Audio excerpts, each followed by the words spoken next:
Sometimes we have this instant attraction to someone that we're just meeting.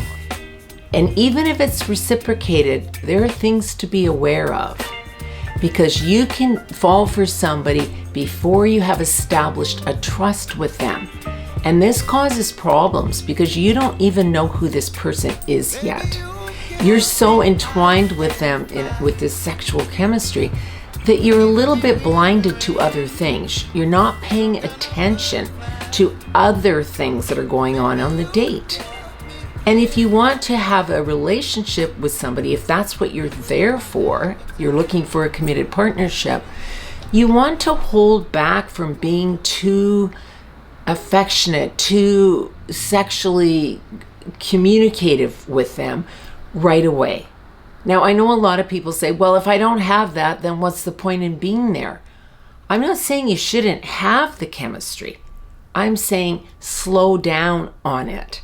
Because so many people rush in and they end up in bed really quickly because this chemistry, they haven't had it for so long. They've gone on so many dates and there hasn't been anything exciting. You meet someone and it's there. And as I say, if it's reciprocated, you both jump in like gangbusters trying to keep this thing alive. But what ends up happening is it freaks out one person usually a bit later on. So even if you're seeing a lot of them in the initial stages because it's just so good, sometimes it fizzles out almost as fast as it started because one person freaks themselves out. Oh my God, what is happening here? I've let this go too quickly. Now I don't know, what am I doing? I don't know if I want this. And rather than just take time between dates and get to know them before you jump into bed, and just see if you even like them outside of the sexual chemistry. Because you can have that, but not have compatibility in other areas. And we all know that in a long-term committed partnership, you need to have more than just the sexual chemistry with someone. This video isn't for people who are just dating and wanting instant gratification. If that's what you're looking for, that's fine. This is for people who are looking to be in a long-term partnership down the road. If you go in slow enough that you get to know the person, you have time to miss them between dates, and you look forward to seeing them, you might text each other once or twice before you see them again, but don't bombard each other with ongoing texts and having these sexual conversations in text messages. And safety always comes first. So I always stress that you don't do anything out of your comfort zone in any way in a video format or texting, because that can go anywhere it wants to go. You feel this chemistry. How do you sort of stop yourself? Well, the first thing is, as I said earlier, make sure that your dates are spaced. Create time between dates. Send them a text saying, I can't wait to see you again. I'm looking forward to it. It doesn't mean you can't share your feelings with them, but be careful how much you share. They don't need to know every single thing about you. Take time getting to know each other. Have a few questions each time you have a date and focus on those things. Make sure that you're on the same path early on, that you are looking for a partnership, or you're looking for casual dating, whatever it is, make sure you're on the same page and find out what their relationship goals are. Because if they don't match with you, it doesn't matter how much chemistry you have together, because you're not going to stay together, because you're too different.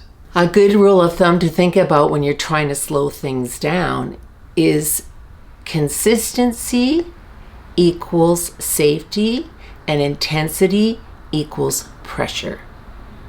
So when you're going out dating and you really like this person and you're trying to hold back from being over the top with them, don't love bomb them with so much stuff that they get turned off. Because people don't trust that after a while when it's constantly coming at them from somebody they barely know. Be mindful of early sexual discussions and intimate touching. You can be flirtatious a little bit. You can tell them you find them attractive. There's nothing wrong with that. just watch the touch and the intimate conversations. And as the dates go on, you can start reassuring each other by saying, that was such a great date we had. I can't wait to see you again. I look forward to our time together. There's nothing wrong with the kiss goodnight and things like that. But you just want the person to feel safe around you, not feeling like you're looking for the happy ending. Take turns initiating a date. Plan something the next time you see them, and then they plan it the next time. Make sure it's something that you both want to do and you both enjoy.